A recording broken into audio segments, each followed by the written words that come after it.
जय श्री ओम नमः सिद्धेभ्यः।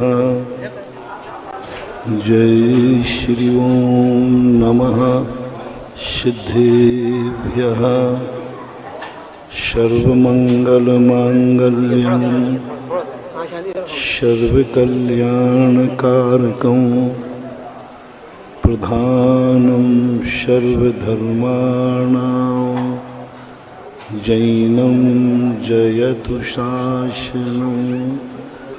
पंच परमेष्टि भगवान की, आचार्य श्री गुरुवर कुंद महाराज की, आचार्य श्री गुरुवर विद्यासागर महाराज की।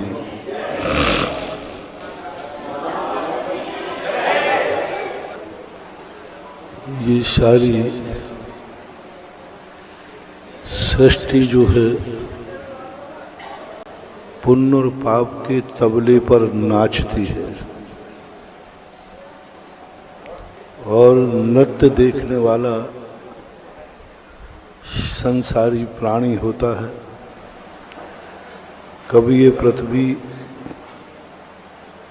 पाप का तबला बजाती है तो हम दुखों से तड़प तड़प करके नाचते हैं। कभी पुण्य का तबला बजाती है तो हम मौज मस्ती में नाचते दोनों ही। और नाचना गाना आत्मा का स्वभाव नहीं है, ये मनोरंजन होता है, शौक। और मनोरंजन व्यक्ति को अधिक समय तक सुखी नहीं रहता। जब व्यक्ति पाप से घबराता है, पाप से भयभीत होता है, तब उसके संसार में कुछ अच्छी संपदा मिलती है। पाप से व्यक्ति बच रहा है तो कोई ज्यादा कुछ नहीं पा पाएगा। पाप से बचने वाला व्यक्ति नरक नहीं जाएगा, स्वर्ग जाएगा। पाप भीरू कहा है इसे। जैनी लोग अक्सर कर मर के स्वर्ग जाते हैं क्योंकि ये पाप भीरू होते हैं। हिंसा से डरते हैं, झूठ से डरते हैं, चोरी से डरते हैं, कुशील से डरते हैं। परिग्रह को भी कमाते हैं लेकिन यदवा तदवा नहीं कमाते। इसलिए पाप से जब तुम्हें डर लगे तो समझना चाहिए संसार का सुख तुम्हें मिलने वाला है। जब तुम्हें हिंसा में तुम्हारी आत्मा कांप जाए, किसी जीव के प्राण लेने में तुम्हारी आत्मा कांप जाए, तो समझ लेना तुम्हें लंबी उम्र मिलने वाली है। ऐसे ही नहीं हम दूसरे जीवों को बचाते हैं, ऐसे ही नहीं हम करुणा का उपदेश देते हैं, ऐसे ही नहीं भगवान महावीर स्वामी ने कहा कि तुम किसी को मत मारो। क्यों नहीं मारो? उनके कर्म का उदय होगा तो मरेंगे। उन्होंने हमें मारा था तो हम उनको मारेंगे। एक व्यक्ति ने एक बार ये प्रश्न किया कि आपका सिद्धांत है कि आप जो कुछ भी सजा मिलेगी वो कर्म के उदय से मिलेगी। जो जो दुख आपकी जिंदगी में आ रहे हैं वह दुख आपने किसी को दिए हैं, उसके बदले में ये आ रहे हैं। That's all. प्रसंग सबकी समझ में आ रहा है। अब इसमें किसी को कोई विकल्प नहीं। हर संप्रदाय मानता है, सारा संसार मानता है जो भी दुख हैं वो जरूर तुमने कभी किसी को दुख दिया है। जो भी बुरा दिन आया है तुम्हारा, तो तुमने जरूर किसी का बुरा किया है। दूसरे का बुरा दिन तुमने जरूर किया है, इसलिए आज तुम्हारे ऊपर बुरा दिन आया है। जिन जिन लोगों के बुरे दिन हैं वे नोट कर लें, समझ लें कि तुमने कभी ना कभी किसी का बुरा जरूर किया है, और वो ऐसे ही रोया होगा जैसे तुम रो रहे हो। ये पत्थर की लकीर है। तुम यदि गरीब हो तो नियम से तुमने कभी किसी को गरीब बनाया होगा, निश्चित है, कोई नहीं कर सकता। तुम्हारी संपत्ति किसी ने छीन ली है, जरूर तुमने छीनी थी किसी की छीनी थी। तुम्हें कोई गाली दे रहा है, तुमने जरूर गाली दी थी। ये सिद्धांत को कभी नकारना नहीं। सारे विश्व के हर संप्रदाय मानता है, जैसी करनी वैसी भरनी। किसी की भी मजाक उड़ाते समय सावधान। मैं महावीर स्वामी नहीं कहते कि तुम मजाक मत उड़ाओ, तुम बुरा मत सोचो, तुम बुरा मत करो, किसी को दुख मत दो। इतनी सी बात मैं मोटिवेशन दे रहा हूं। जब तुम किसी का बुरा विचारते हो, बुरा विचारो, लेकिन कल जब तुम्हारा बुरा होगा, तैयारी है, कोई आपत्ति नहीं, अपन बुरा विचार से। दो तरीका मैं तुम्हें बताऊंगा। एक तरीका है तुम जिसका तुम बुरा कर सको सामने वाले का करो।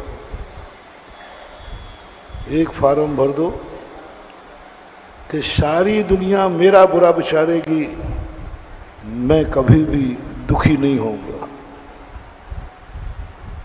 जो मेरा बुरा करेगा मैं सदा खुश रहूंगा, मस्त रहूंगा, मेरे परिणाम नहीं बिगड़ेंगे, कितना भी बुरा करो। अब ऐसे व्यक्ति को दूसरे का कितनी बुरा कर ले, उसने पहले तैयारी कर ली। तुम सामने वाले का सिर फोड़ दो, कोई बात नहीं, कल तुम्हारा फूटेगा, इसकी तैयारी है। दूसरे की फोड़ने की तो तुमने तैयारी करके ही रखी है। वो तो तुम्हारे मुंह पे बैठा, मैं सिर फोड़ दूंगा।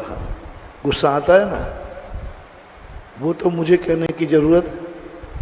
दूसरे का बुरा मत विचारना, दूसरे की गाली मत देना, दूसरे का सिर मत फोड़ना, ये सब हमें बताने की जरूरत नहीं है। मना करूं तो नहीं मानने वाले, कितने ही मना करूं, वो तो तुम करोगे, वो तो तुम पेट से ही सीख के आए हो। पेट से ही नहीं, जन्म जन्म से सीख के आए हो। शुद्ध परिषदान भूदा सवस्व विकाम भोग वंद कहा, ये अत्तस्व लंबो सुलभ न सुरहो बेहत्तस।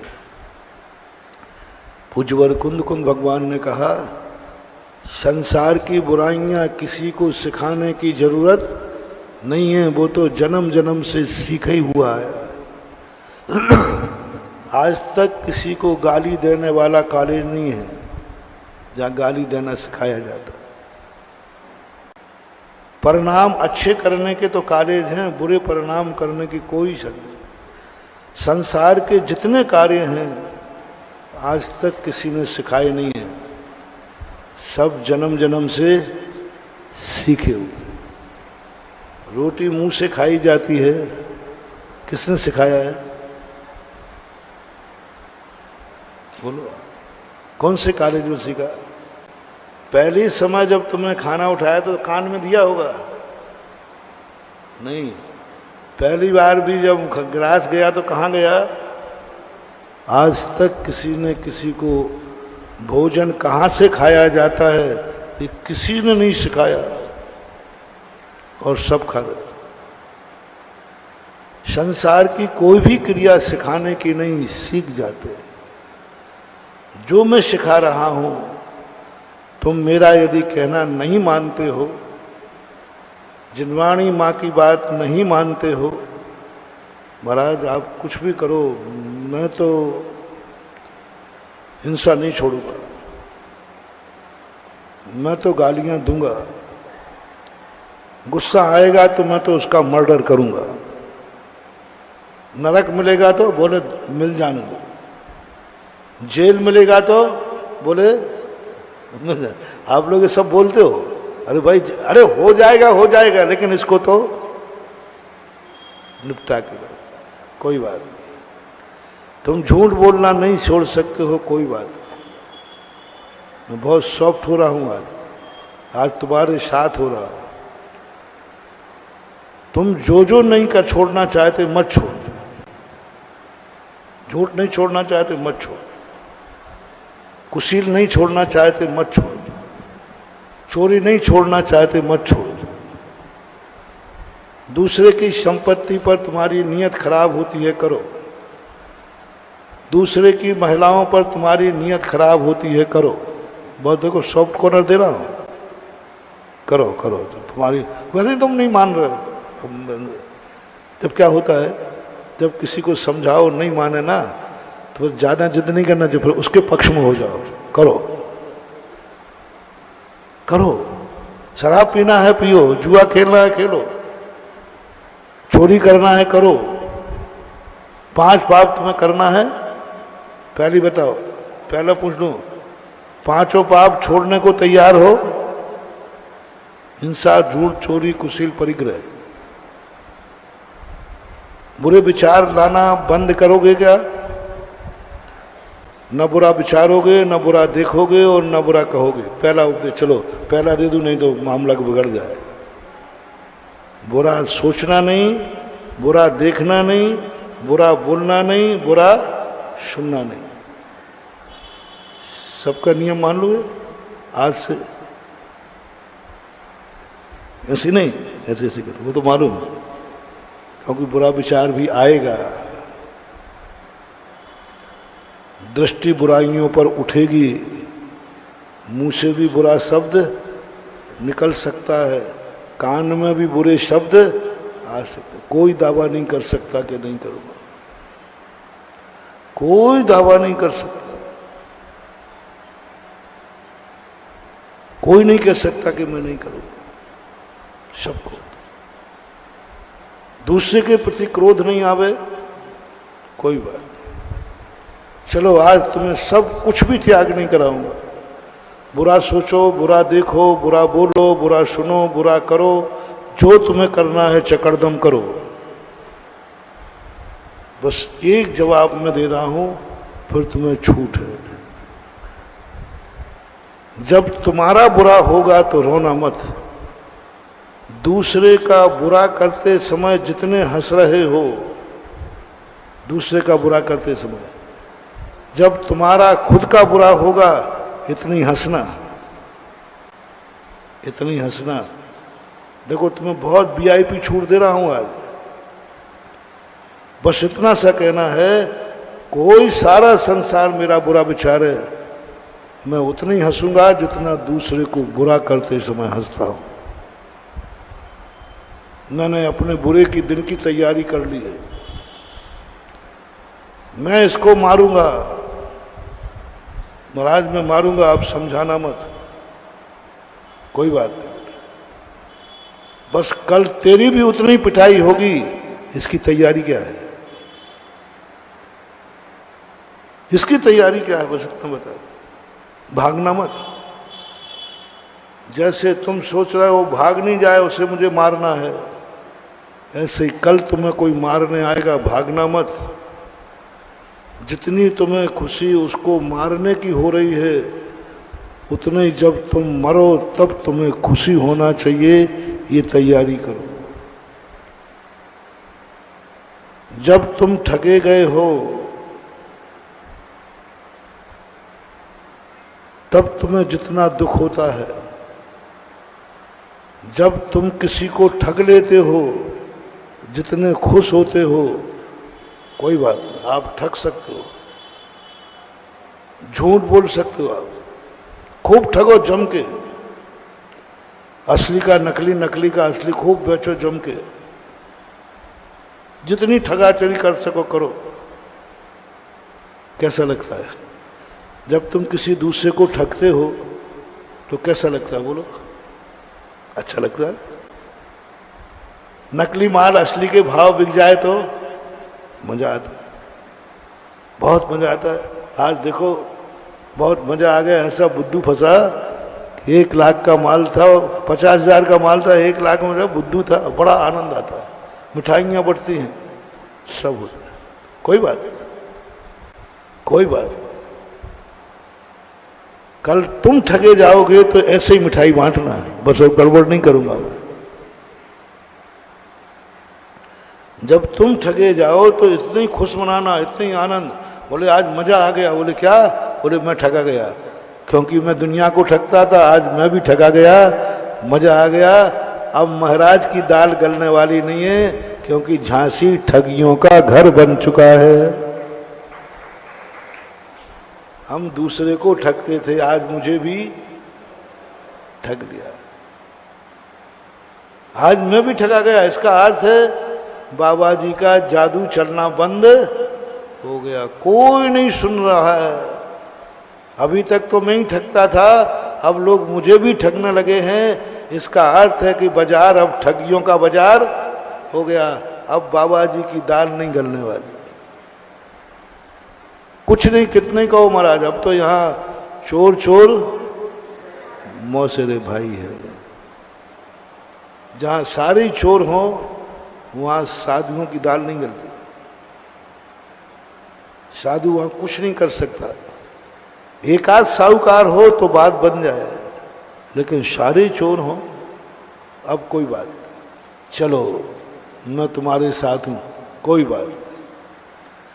मुझे इसका बिल्कुल भी गम नहीं है कि आजकल मेरे धर्म की बात को कोई नहीं मान रहा है, बिल्कुल दुख नहीं मनाऊंगा।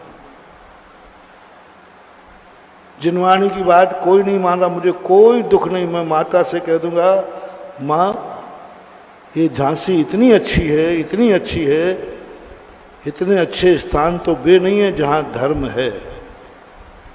यहाँ इतने अच्छे स्थान तो वो भी नहीं है जहाँ सब सज्जन रहते हैं।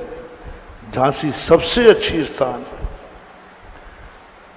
मैं तुम्हें सबसे अच्छा सर्टिफिकेट दूंगा, बहुत बढ़िया सर डिक्टेंशन, और मैं सारे भारत में दुनिया में प्रचार करूंगा।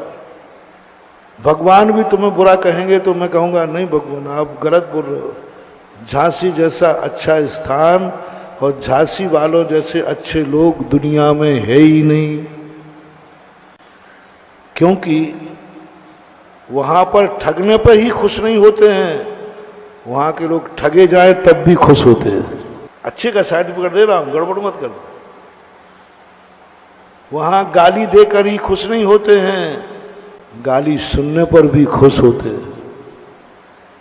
दूसरे का बुरा करने पर ही खुश नहीं होते हैं, स्वयं का बुरा हो जाए तब भी खुश रहते हैं।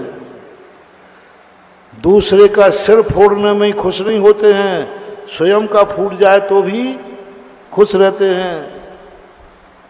दूसरों को लूटने में ही खुश नहीं होते, स्वयं लुट जाए तो खुश होते हैं।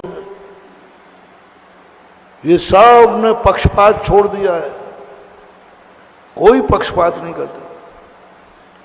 ठगी अच्छी है तो चाहे मैं ठगा जाऊं चाहे तुम ठगे जाओ, सब अच्छा है तो अच्छा है। चाहे ठगे जाओ चाहे गाली दो या गाली सुनो, दोनों को बराबर। आज एग्रीमेंट कराऊंगा, गाली देने में और गाली सुनने में कोई अंतर तुम्हारे परिणामों में नहीं आना चाहिए। हो सकेगा? गड़बड़ मत करो। देखो मैं तुम लोग कहते ना महाराज अपन से तो पक्षपात होता ही नहीं। चलो धर्म क्षेत्र में हम तुम्हें झंडों में नहीं पालेंगे, धर्म क्षेत्र तुमसे बनता नहीं, होता नहीं। जो तुम करते हो, जिसको तुम अच्छा मानते हो, उसी को निष्पक्ष हो जाओ। धर्म की बातें नहीं कह रहा हूं, अहिंसा की बातें नहीं कह रहा हूं, सत्य की बातें नहीं कह रहा हूं, अचौर्य की बातें नहीं कह रहा हूं, ब्रह्मचर्य की बातें नहीं कह रहा हूं, मैं अपरिग्रह की बातें नहीं कह रहा हूं। ये बातों में तो तुम्हें बहुत कठिनाई है। तुम जिसको अच्छा मानते हो, जो भी तुम अच्छा मानते हो, निष्पक्ष हो जाओ। जो भी मानते हो, मैंने बिल्कुल सब कह दो, निष्पक्ष हो जाना, कोई पक्षपात मत करना। शराब अच्छी होती है, मान लीजिए तुम मानते हो, अच्छा कोई बात नहीं, बस निष्पक्ष हो जाओ। चाहे बेटा पिए, एक बार एक व्यक्ति ने कहा था, बोले महाराज आप लोग तो सब बेकार, आपको तो सब चीजें बेकार लगती है, आप लोगों को संसार में मजा ही नहीं है, आप लोगों ने चखा नहीं है। महाराज एक बार संसार चख लेना था तो ये दुनिया भर की बातें न आना बंद हो जाती है। आप भी वही कर रहे होते जो हम लोग कर रहे हैं। मैंने क्या बात है? बोले महाराज शराब इतनी अच्छी चीज है, इतनी अच्छी चीज है, जिंदगी में किस्मत तो राजा जब बनाएगी तब बनाएगी, लेकिन एक बोतल पीकर के आई एम किंग, एक बोतल में मैं राजा का आनंद लेता हूं और बिल्कुल आनंद आता है, मैं राजा बन गया हूं, है ऐसा करो ऐसा करो। बोले आनंद की अनुभूति होती है। मैंने कहा अच्छा, अरे महाराज बहुत मजेदार चीज है, आप भी एक आध बार पी लोगे तो आपसे भी नहीं छूटेगी, ये चीज ही ऐसी है। वो तो आपने चखी नहीं है इसलिए, और आपको मालूम है जो एक बार चख लेता है वो फिर छोड़ नहीं पाता। क्यों नहीं छोड़ पाता? क्योंकि उसमें अच्छाई है, तभी तो नहीं छोड़ पाता। जो चीज दुखदाई होगी वो एक बार चखेगा, अरे ये तो दुखदाई है, बहुत बेकार है, छोड़ देगा, फेंक देगा। देखना वो मुझे समझा रहा है। बोलो महाराज देखो शराब गुटखे ये सब अच्छी चीजें हैं, आप व्यर्थ में सुनी सुनाई बातें कहते हैं। आप बताओ कोई भी चीज यदि बुरी होती, दुखदाई होती, अग्नि को एक बार व्यक्ति छू लेता है तो दोबारा तो नहीं छूता, क्योंकि वो जला रहा है। कांटा एक बार लग जाए तो फिर दोबारा तो हाथ देख के चलता है। शराब एक बार पीने के बाद दोबारा पीने का भाव आ रहा है। आप ही कहते हो जिस कार्य को दोबारा करने का भाव आवे, समझ लेना वही अच्छा है। तो हम तो शराब पीते हैं, एक बार पीने के बाद तो फिर 2, 3, 4 और महीने 2 महीने के बाद तो ऐसा हो जाता है महाराज जी, नहीं मिले तो तड़प जाते। गुटखा वाले की यही आदत है, एक बार खा लिया अब उनसे रहा नहीं जाता। सभी पापों की यही बात है। मैंने कहा अच्छा, बोले महाराज पक्का। मैंने कहा देखो तुम मुझसे झूठ बोल रहे हो। बोले महाराज मैं झूठ नहीं बोल रहा हूं, मैं जो मानता हूं वही कह रहा हूं। शराब अच्छी चीज है, सुखदायी चीज है, तभी तो मैं शराब की तरफ, इतनी अच्छी चीज है महाराज, आप क्या बात करते हो? हमने सारी धन दौलत शराब के लिए लुटा दी। यानी शराब कीमती है कि धन दौलत? हमने अपने घर की महिलाओं के आभूषण बिकवा दिए। अरे महाराज शराब वो चीज है कि पत्नी के मंगल सूत्र से भी ज्यादा कीमती है। कई लोग शराब के लिए अपनी पत्नी का मंगल सूत्र भी बेच देते कि नहीं? माँ बाप को पीट देते हैं, पत्नी का सिर फोड़ देते हैं शराब के लिए। आप महाराज सोचो, जिस शराब के लिए हम पत्नी का सिर फोड़ दें, मंगल सूत्र बेच दें, माँ बाप को भला भुला कह दें, सारी संपत्ति दांव पर लगा दें, तो इससे अर्थ समझो कि शराब कितनी अच्छी चीज है। मैं कोई बुद्धू नहीं हूं। इतनी सारी संपत्ति के बदले हम बर्बाद, पूरी संपत्ति हमारी शराब में चली गई, पूरी संपत्ति हम जुए में हार गए। यदि बुरी चीज होती तो दोबारा क्यों खेलते? एक बार शराब एक बार ही खेलते, हार गए थे, दोबारा क्यों खेलते? आपके बड़े बड़े लोग, हम लोग छोटे मोटे नहीं, तद्भव मोक्षगामी पांडव भी यदि जुआ को बुरा मानते थे तो ये तो नहीं कहा था कि कितनी देर जुआ खेलना है। राज आज्ञा ये दी कि जुआ खेलना है, एक बार खोल के धर्मराज उठ जाते। दूसरी बार उठ जाते, तीसरी बार। सब हारने के बाद फिर देखो, सब पहले एक बार पांडवों का सब कुछ जीत लिया था दुर्योधन ने, लेकिन गंधारी और उन सब के कारण से कहा कि नहीं देखो, ये भाई भाइयों का खेल था, ये तो मनोरंजन के लिए था, लौटा दो। तो सब राज्य लौटा दिया। दूसरे दिन शकुनी ने फिर चढ़ा दिया पानी को। बस धर्मराज जी हार गए, हथियार डाले और दूसरी बार झपेटे में गए। यदि जुआ बुरा होता तो दूसरी बार क्यों खेलते? अभी सब तुम्हारे पक्ष में बोल रहा हूं। गुटखा बुरा होता, दुखदाई होता तो दोबारा क्यों खाता? शराब बुरा होता तो दोबारा क्यों पीता? गाली बुरी होती तो दोबारा क्यों देता? पाप बुरे होते तो दोबारा क्यों करता? राजा, आप इससे अंदाज लगाओ। और ये नीति आपकी बताई हुई है। मैंने कि आप झूठ बोल रहे हैं। तो लोग बिल्कुल झूठ नहीं बोल रहे। मैंने तो इस शराब के लिए माँ बाप ने मेरे हाथ पैर तोड़ दिए, सारी संपत्ति मैंने बर्बाद कर दी और आज भी करने को तैयार हूं। कोई मुझे शराब की बोतल दे दे, उसके बदले में मैं कुछ भी कर दूंगा, इतनी कीमती है। मैंने कहा झूठ बोल रहे हो। आपके पास क्या सबूत है महाराज कि हम झूठ बोल रहे हैं? मैं अंदर चेतना से बोल रहा हूं। और आप हमारे परिवार से पूछ लो, मोहल्ले से पूछ लो, दुनिया में सबसे बड़ी प्रिय चीज है हमें शराब। भोजन नहीं मिलेगा तो चलेगा, हैं ऐसे लोग के नहीं, भोजन नहीं मिलेगा तो चलेगा। आपके पास सबूत बताइए। आप सब लोग सुनना, मेरे पास तो दुनिया के हर प्रश्न का जवाब है।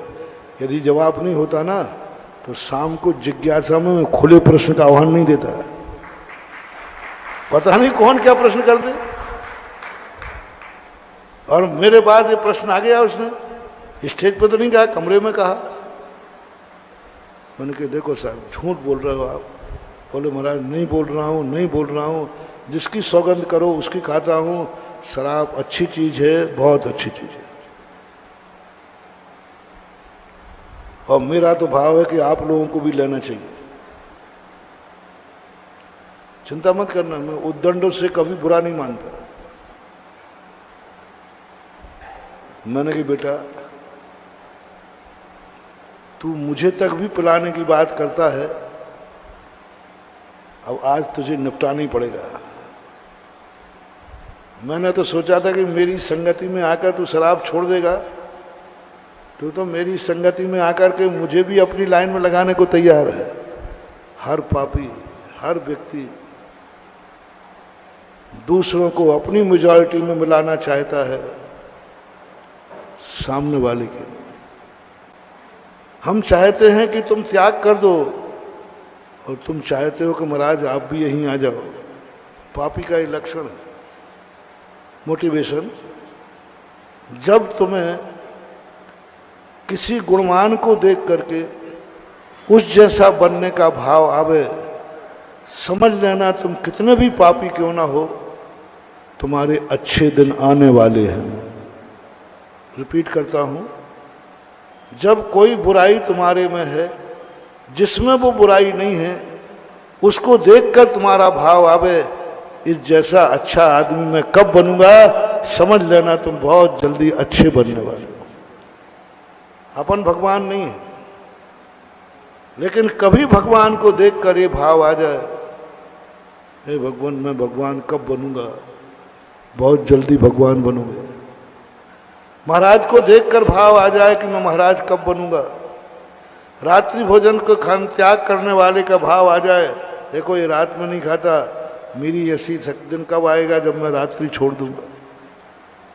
देखो ये बिना अभिषेक पूजन के नहीं खाता, मेरा कब दिन आएगा कि मैं अभिषेक पूजन करके भोजन करूं। जो भी अच्छाइयां अच्छे व्यक्ति को देखकर यदि तद्रूप होने का भाव आवे, नोट कर लेना महानुभाव, तुम्हारे बहुत जल्दी अच्छे दिन आने वाले हैं। तुम अच्छे हो नहीं, तुम अच्छे हो नहीं, लेकिन अच्छे आदमी देख करके तुम्हें अच्छा भाव आया, वो ये है जिंदगी, ये है जीवन, मैं कब बनूंगा, बहुत जल्दी निकट भविष्य में आपके अच्छे दिन आने वाले हैं सब तरफ से। अमीर को देखकर यदि भाव आ जाए कोई बात, और यदि दूसरा मोटिवेशन, अच्छे आदमी को देखकर कभी भाव आवे ये मेरे जैसा कब बनेगा, इसके कारण से हम परेशान हैं, क्योंकि ये अच्छा बन गया तो सब मेरी बुराई करते। एक बार मैंने एक महाराज से पूछा, मैंने कि भाई आप लोग हमारे आचार्य श्री के लिए बुराई करते हो, आचार्य श्री के प्रति आप लोग अच्छा भाव नहीं रखते, और मेरे प्रति भी आप बुरा भाव करते हो। हम तो आप जहाँ देखो तो हमारे गुरुजी की बुराई करते हो, क्या बात है, हमारे गुरुजी ने आपका क्या बिगाड़ा, क्या बिगाड़ा? मेरी बात कहो तो थोड़ा मैं तो खुरापाती हूं, थोड़ा कभी कभी मैं प्रश्नों में गड़बड़ कर देता हूं, लेकिन मेरे गुरुजी तो कभी बोलते ही नहीं। उनसे क्या तकलीफ है आप लोग को? 50-60% साधुओं को पूज्य गुरुदेव आचार्य विद्यासागर महाराज से तकलीफ है। 50-60% साधु बुराई करते हैं, पसंद नहीं करते। मैं ताज्जुब में, मैंने कि भाई बुराई क्या है, मेरे गुरुदेव ने कभी कुछ किसी का बुरा कहा है, बुरा किया है, बुरा सोचते हैं, कुछ तो बताओ क्या है मेरे गुरुजी में। वो तो कभी दुनिया के संबंध में कभी कुछ बोलते ही नहीं है। हमने तो कभी आचार्य श्री के मुख से कभी किसी की बुराई मैंने तो नहीं सुनी, आप लोगों ने सुनी हो तो पता नहीं, फिर तुम उनकी बुराई क्यों करते हो? देखना मजेदार चीज बता रहा, मैंने कहा देखो महाराज जी मैं जानना चाहता हूं, अंदर से बताना। मैंने कहा महाराज जी सबसे बड़ी कमी ये है कि आचार्य श्री कारण से हम लोगों की बेइज्जती हो रही है, हमारी बेइज्जती हो रही है, हमें लोग बुरा कह रहे हैं, क्योंकि आचार्य श्री ने इतनी अच्छी चर्या पालन करके दिखाई कि सब जगह हमारी थूथू हो रही है। धर्म की रक्षा में तुम्हें मरना पड़े यही मेरा गौरव होगा, धर्म के लिए तुम्हें लुटना पड़े यही मेरा गौरव होगा, धर्म के लिए मुझे निपुती होना पड़े यही मेरा गर्व है। ऐसे ही हो जाता धर्म, ऐसे तुम धर्मात्मा बन जाते। आए और एक माला फेर ली, हो गए धर्मात्मा, आई एम धर्मात्मा, थोड़ा सा कुछ कर लिया धर्मात्मा। धर्म के लिए तुमने क्या बलिदान दिया है, क्या बलिदान दिया है धर्म के लिए? धर्म को लूटा है तुम लोगों ने, धर्म का शोषण किया है तुम लोगों ने, धर्म को चूसा है तुम लोगों ने, धर्म से लिया है तुम लोगों ने। थोड़ा अपनी अपनी गिरिमान देखो। तुम जब भी मंदिर में जाते हो कुछ लेने के लिए जाते हो, कुछ चूसने के लिए जाते हो, कुछ पाने के लिए जाते हो, कुछ संकट मोचन के लिए जाते हो, गधे को बाप कहते हो इसलिए जाते हो। कब मन आया आज मैं भगवान के लिए जीऊंगा, धर्म के लिए मरूंगा, धर्म के लिए कमाऊंगा, धर्म के लिए खाऊंगा, जो कुछ मैं श्वास भी लूंगा प्रभु तेरे लिए लूंगा। कब है सब ये आते हो जब कोई काम नहीं आता, आगे बोलो ना, बाबा तू काम आता है, बस ये शोषण है, ये चूसना है, यही तो स्वार्थ है। जब किसी से कुछ मिलता है ना तो पशु भी उसके आगे पीछे घूमता है, किसी से कुछ मिलता है तो पशु भी आगे पीछे घूमता है। जब किसी को देना हो और उसके पीछे घूमो तो उसका नाम जैन कहलाता है। भगवान के पास लेने के लिए, गुरुओं के पास लेने के लिए, नमोकार मन से लेने के लिए हम सदा तैयार रहे, क्योंकि हमें भगवान से बहुत कुछ मिलता है, पुण्य मिलता है, अच्छे दिन मिलते हैं, आ जाते हैं अपन भगवान के पास, क्योंकि मिलता है। आ जाते गुरुओं के पास, हमें मिलता है, आशीर्वाद मिलता है, अच्छा मिलता है, फिर लेते हैं नमोकार मंत्र की माला, क्योंकि हमें उससे मिलता है। महानुभाव, जितनी ललक हमारी मिलने की है, पारसनाथ संकट मोचक हैं, इच्छा पूर्ति है, चलो रे कभी एक आध बार भगवान के लिए करने के लिए आ जाओ। भगवान के लिए मन आ जाए, मैं जीऊंगा तो प्रभु तेरे लिए। हनुमान ने यही कहा था, छोड़ दिया उन्होंने मंत्री पद किष्किंधा का। सुग्रीव ने कहा तुम यहां से नहीं जा सकते हो, मेरे मंत्री हो। बलि आदि मंत्री थे ना, जामवंत वगैरह, उन्होंने कहा साहब मैंने सब छोड़ दिया है, अब जो कुछ भी है श्री राम के लिए जीऊंगा, खाऊंगा उन्हीं के लिए, श्वास भी लूंगा तो उन्हीं के लिए, मरूंगा तो उन्हीं के लिए मरूंगा, बस सब मेरा जो कुछ भी है, श्वास भी लूंगा तो श्री राम के लिए, खाऊंगा तो श्री राम के लिए, जीऊंगा तो श्री राम के लिए, और मरूंगा तो श्री राम। इसका नाम भक्ति है, इसका नाम समर्पण है। मेरा कुछ भी नहीं है, ऐसा कब भाव है? कब भाव आया कि तुम भगवान के लिए सबको कमाओगे तो भगवान के लिए, खाओगे तो भगवान के लिए, सोओगे तो भगवान के लिए। क्यों सो रहे हो? सुबह जल्दी अभिषेक के लिए उठना है। सोए तो किसके लिए सोए? अभिषेक के लिए। अभिषेक है, जल्दी क्यों सो रहा है? तो मालूम नहीं मंदिर के अभिषेक का समय निश्चित है, और लेट सोऊंगा तो नींद लेट खुलेगी, इसलिए मैं जल्दी सो रहा हूं। सोया तो किसके लिए सोया? जल्दी उठा तो किसके लिए उठा? अभिषेक के लिए। तुम काय के लिए जल्दी उठते हो? अब मेरे से मत कहलवाओ। अभिषेक के लिए। बाथरूम में भी पुण्य बंद करा दूं तुम्हें। जो अभिषेक के लिए सोया है, सुबह प्रवचन में जाना है सोया है, सुबह सामायिक करना है इसलिए सोया है। हम लोग भी सोते, जल्दी सोते, तुमसे जल्दी सोते, तुमसे जल्दी सोते। मालूम क्यों सोते हैं जल्दी? खोलो ना, सुबह जल्दी सामायिक करना है 3-4 बजे। यदि मैं लेट सोया तो सामायिक में लेट हो जाएंगे। जल्दी सोने की चिंता है तो क्या है? सामायिक को उठना है, और जल्दी उठे तो सामायिक के लिए उठे। अब सोते समय हम मर भी जाएंगे तो हमारी वही गति होगी जो सामायिक वाले की होती है, क्योंकि हम सोए किस लिए? क्या संकल्प है? अरे जो टाइम हो गया और सामायिक में लेट हो जाऊंगा, जल्दी सो जाओ। सोते समय पुण्य बंद, सोते समय पुण्य बंद, रात भर पुण्य बंद। तुम किस लिए सोए हो? थक गए हो इसलिए? पता नहीं क्या क्या कार्य करना है इसलिए? और कहते हो हम भगवान के भक्त हैं, कभी सो तो भगवान के लिए सो। नहाने के लिए बाथरूम में पुण्य बंद। बोले नहा रहे हो ना, काय के लिए नहा रहे हो? बोलो ना, काय के लिए नहा रहे हो? भगवान के अभिषेक के लिए, महाराज को आहार देने के। क्योंकि ये बिना नहाए आहार नहीं लेते ना, बिना नहाए अभिषेक नहीं करते, इसलिए मैं नहीं नहा रहा हूं। बेटा इतनी मोनोपोली, तुम थोड़ी से चेत जाओ ना तो अपन सब काम करेंगे, वो पाप बंद बिल्कुल भी नहीं होगा। बिल्कुल हाँ साफ कहा है ना कि नहाते समय एक बूंद में 36,450 जीव मरते हैं। तो एक बाल्टी पानी में कितनी बूंदें?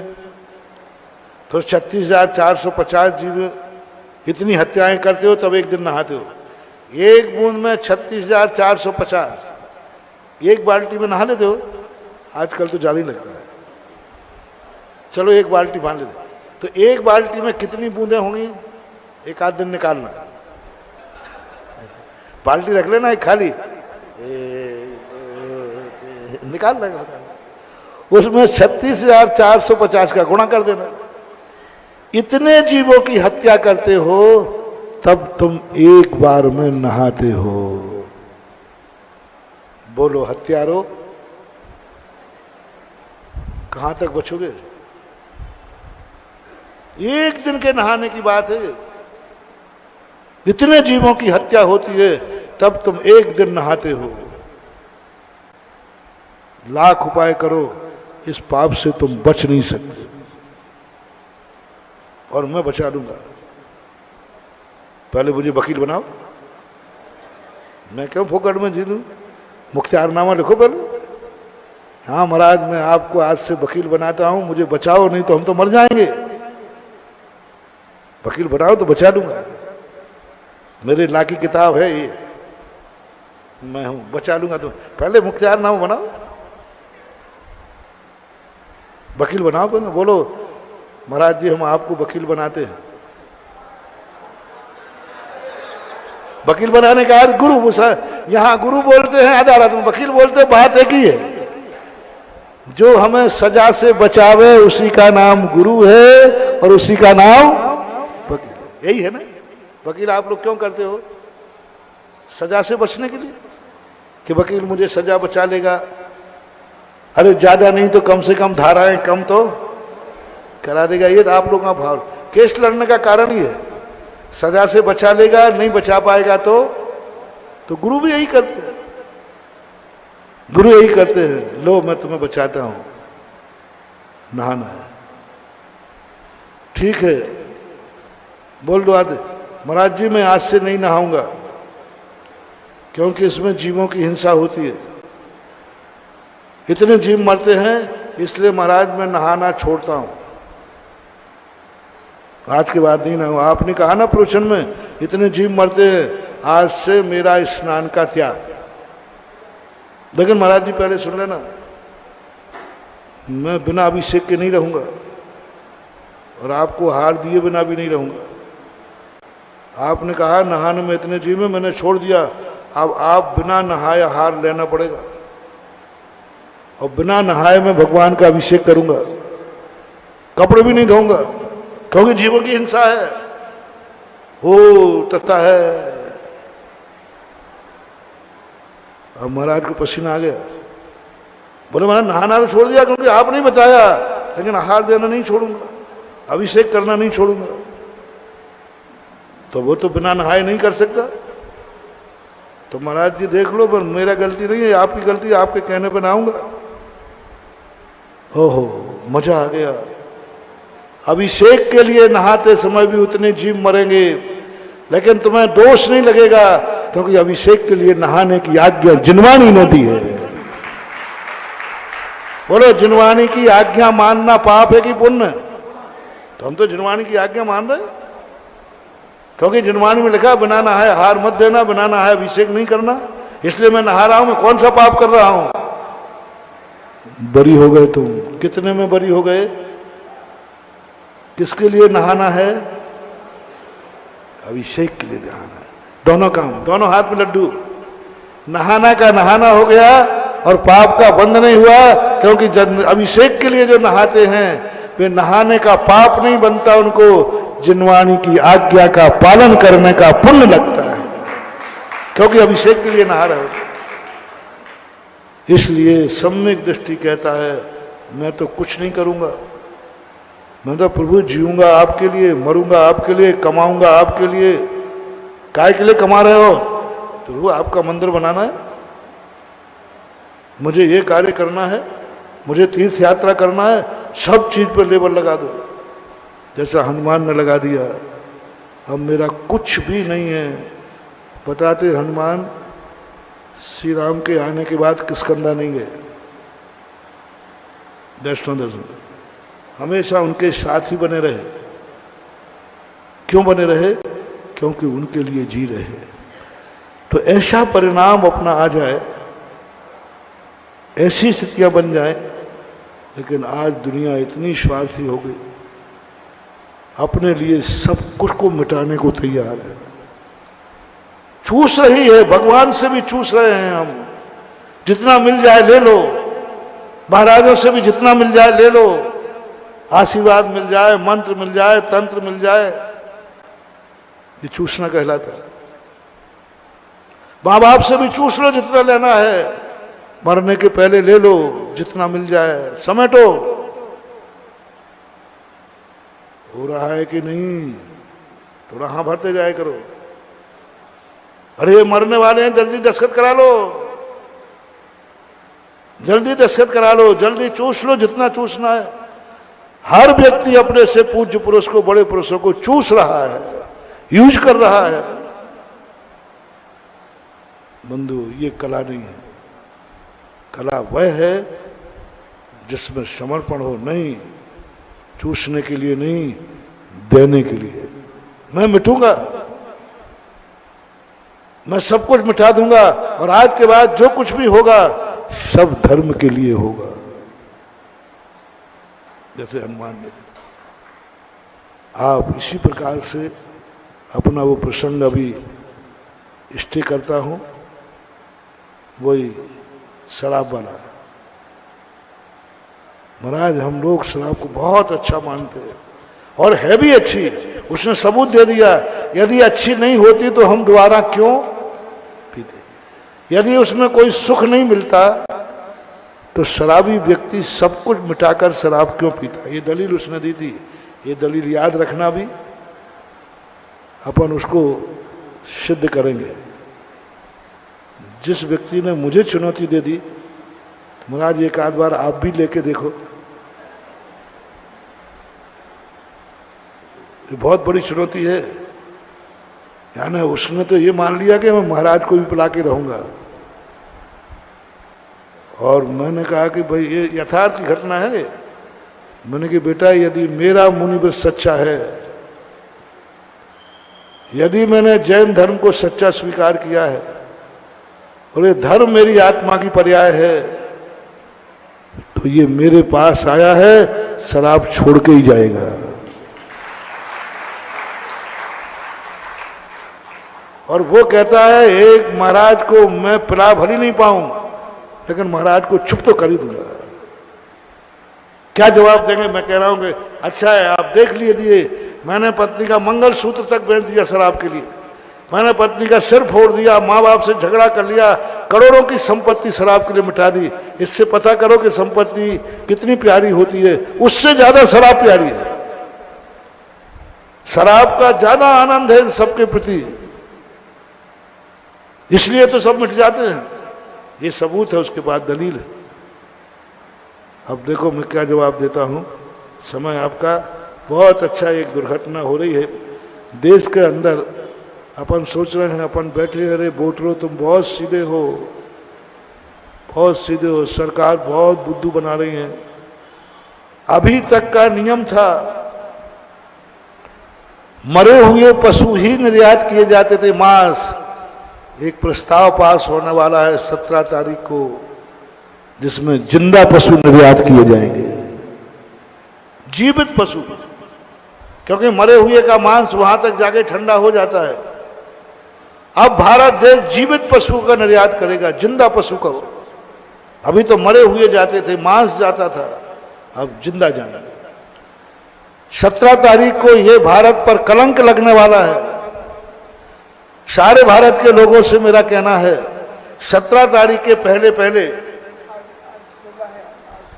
कल 17 है, 17 तारीख को भारत सरकार पशुपालन मंत्रालय ने जिंदा पशुओं को निर्धारित करने का प्रस्ताव किया है। जिंदा पशु वस्तु नहीं है, उसमें जान है। उसे प्रस्ताव को वापस लेना चाहिए। 17 जून को आपत्ति का आखिरी तारीख है। यानी मरना तो सबको है ही, जलना तो सबको है ही, तो जिंदा डरा लो ना बाप को। मरे बाप को जलाते होगे नहीं, तो फिर जिंदा जला दो। हद हो गई हर चीज की। भारतीय जिंदा पशु को जाके, जिंदा जान है, जिंदा वस्तु का निर्यात किया जा सकता है, जान का निर्यात नहीं किया जा सकता। वस्तु का निर्यात किया जाता है।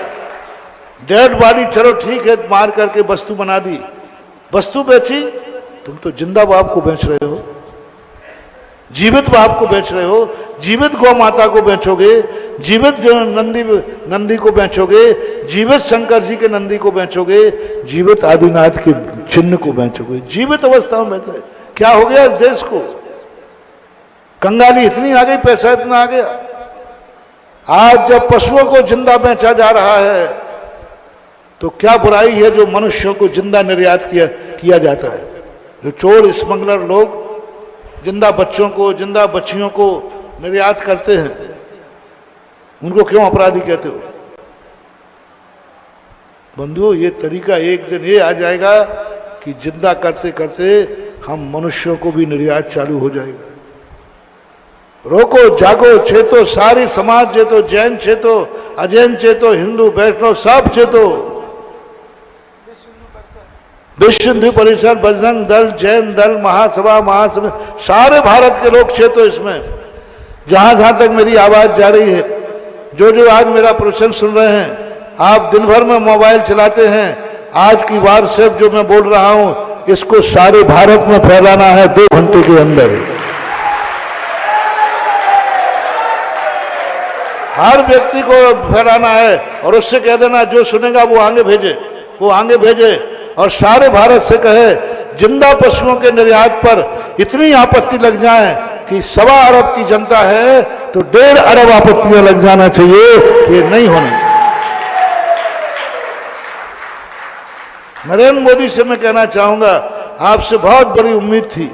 आप खुद शाकाहारी हैं, बचाते विदेश में आप गए थे तो आप नींबू के बल पर रहे शाकाहारी। कम से कम इतना अन्याय तो आपके राज्य में नहीं होना चाहिए कि जिंदा पशुओं के प्रस्ताव निर्यात करने का प्रस्ताव पास हो। यदि ये प्रस्ताव पास होता है तो देश पर कलंक है, ये भारत माता तुम्हें कभी माफ नहीं करेगी और भारत मां की धरती का अभिशाप जन्म जन्मांतरों तक भोगना पड़ता है। इसलिए शासन से, प्रशासन से, न्यायालय से, सबसे मेरा कहना है कि इस प्रस्ताव को पास मत होने दो। ये भारतीय संस्कृति की सभ्यता के खिलाफ है। जिंदा उसको बेचना बहुत बड़ी चीज है। और सारे हमारे भारतीय लोगों से कहना है कि आप लोग अपनी आपत्तियां भेजें। कहां भेजना है? मेल पर भारत सरकार को, क्या किसी मजिस्ट्रेट को? पशु मंत्रालय भारत सरकार, पशु मंत्रालय भारत सरकार को आपत्ति बोलो। आज सारे भारत के अहिंसा के पुजारियों को, आज सारे भारतवासियों को भारत माता की सौगंध है, आज सोने के पहले पहले यह आपत्ति पशुपालन सरकार के पास पहुंच जाना चाहिए। मंत्रालय भोजन बाद में करना, दुकान बाद में खोलना, शयन बाद में करना, पहले आपत्ति दर्ज कराओ कि हमारे देश का ये कलंक है, संस्कृति खराब है, जिंदा पशु का निर्यात नहीं होना चाहिए। हर महिला पुरुष को, घर में 10 लोग हैं 10 करो, जितने मोबाइल हैं उतने मोबाइलों से ये जाकर के दर्ज होना चाहिए आपत्ति। ये मत सोचो कि पिताजी ने कर दिया तो बेटा नहीं करे, पति ने कर दिया तो सब लोग अपने अपने मोबाइल से अपनी आपत्ति दर्ज कराओ। अपना काम है राजा को सचेत करना। कम से कम इतना हो जाएगा, राज्य सरकार नहीं मानेगी तो आप सब कम से कम उन पशुओं की हत्या के पाप से बच जाओ, क्योंकि आपने आपत्ति जताई थी। और देश की आपत्ति जताने के बाद कल 17 जून आपत्ति लगाने की आखिरी तारीख है। और यदि तुमने आपत्ति नहीं लगाई तो जितने पशु भेजे जाएंगे उन सबके हत्यारे तुम लोग माने जाओगे, तुम लोग माने जाओगे, क्योंकि तुमने आपत्ति नहीं लगाई। अपना काम आपत्ति लगाना है।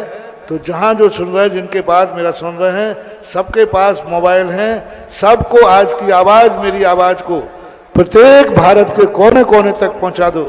और भारत माँ के सपूतों से मेरा कहना है कि अपने माँ की संतानों को बचाओ। ये पशु निर्यात नहीं किए जा रहे हैं, हमारे भाई निर्यात किए जा रहे हैं। क्योंकि भारत की धरती पर जो जन्म लेता है वो भारत माँ का सपूत कहलाता है। और हम भी सपूत हैं, वो भी सपूत हैं। इसलिए इस कृत्य को, इतने जघन्यतम अपराध को जैसे बने तैसे रोकना चाहिए, रुकना चाहिए। और आप लोग इस पर गौर से करें। और ऐसी स्थिति को लेकर के देश को भी चेताना है। आज यही हो गया, अरे पहले राजा था, तुम्हारे पहचान नहीं होती थी, राजा था तुम्हारी नहीं चलती थी, तुम तो प्रजा हो। प्रजा चाहे, तुम्हारे हाथ में राजा है। एक प्याज के ब्याज में सरकार गिराई थी, आज पशुओं के निर्यात का प्रस्ताव पास हो तो सारे भारत को हिला देना चाहिए, सारी दुनिया को, कि ऐसे लोगों को हम सत्ता में नहीं रहने देंगे जो ऐसा प्रस्ताव पास करेंगे कि जिंदा पशुओं का निर्यात, उसमें गाय भी आएगी, बैल भी आएगी, बकरी भी आएंगे, मुर्गे सब आएंगे जिंदा निर्यात करने के रूप में। तो ये बहुत बड़ा अनर्थ हो रहा है। और ऐसी स्थिति में आप सबका कर्तव्य, आज सरकारों का दम तुम हो, सरकार तुम चुनते हो, और सारे भारत में ये मिशन बन जाना चाहिए कि ऐसा निकृष्ट प्रस्ताव यदि पास होता है तो हम चुनाव का बहिष्कार करेंगे और ऐसे लोगों को वोट नहीं देंगे। ये भी आप उसमें लिख दीजिए, जो आप आपत्ति भेजें कि यदि इस पर प्रस्ताव पास हुआ तो हम लोग नागरिक अभियान करते हैं, चुनाव का बहिष्कार करेंगे और ऐसी सरकारों को बनाने वालों को हम वोट नहीं देंगे। ये भी आप लिख दीजिए, लिखना ही नहीं है, करके दिखा दीजिए। लिखना ही नहीं है, करके दिखा दीजिए। वही नौबार नमोकार मन पढ़ लेना, यदि ऐसा होता है तो हम चुनाव में वोट नहीं देंगे, देंगे तो उनको देंगे जो घोषणा पत्र में ये लिखेंगे कि पशुओं का निर्यात हम कभी नहीं कराएंगे। ये घोषणा पत्र की मांग हो। अगले चुनाव पत्र में आपका ये जिसके घोषणा पत्र हो कि हम पशुओं का निर्यात नहीं कराएंगे, आपको उसको वोट देना है। पार्टी कौन सी है हमें इससे कोई लेना देना। हमारे तो चाहते हमारी देश की संस्कृति बचे। भारत मां पर, भारत की जमीन पर जो व्यक्ति ने जन्म लिया है उसको पूरा जीने का अधिकार है। यही महावीर का संदेश है, जियो। और यदि चींटी भी भारत की भूमि पर जन्मी है तो उसको जिंदा रहने का अधिकार है, क्योंकि जिस भूमि पर हम जन्मे हैं उसी पर चींटी जन्मी है। यही राम हनुमान सबका संदेश है। दुनिया में हर व्यक्ति को जीने का, हम जीवन नहीं दे सकते हैं तो किसी का जीवन दे नहीं सकते हैं। महानुभाव, बहुत बड़ा पाप है। बचाओ बचाओ। और आपत्ति जिस ढंग से हो सकती है उस ढंग से आप आपत्ति करें। 1 से 2 स्थान पर भेजें, पशु मंत्रालय को भेजें, सरकार को भेजें, और जिनको आप भेजें, राज्य सरकार को भेजें, कलेक्टर को भेजें, कमिश्नर को भेजें, जहां जहां तुम्हें भेजें। आज में सारे मेरे भक्तों के फोन आज मात्र हिंसा के नाम पर उपयोग होगा। आज सारे लोग अपने फोनों से दिन भर यही काम करो। आज दिन भर में और दूसरा फोन करो या नहीं करो, जहां तुम्हें मौका मिले वहां जाके अपना विरोध दर्ज कराओ और इस आवाज को उठाओ। महावीर भगवान की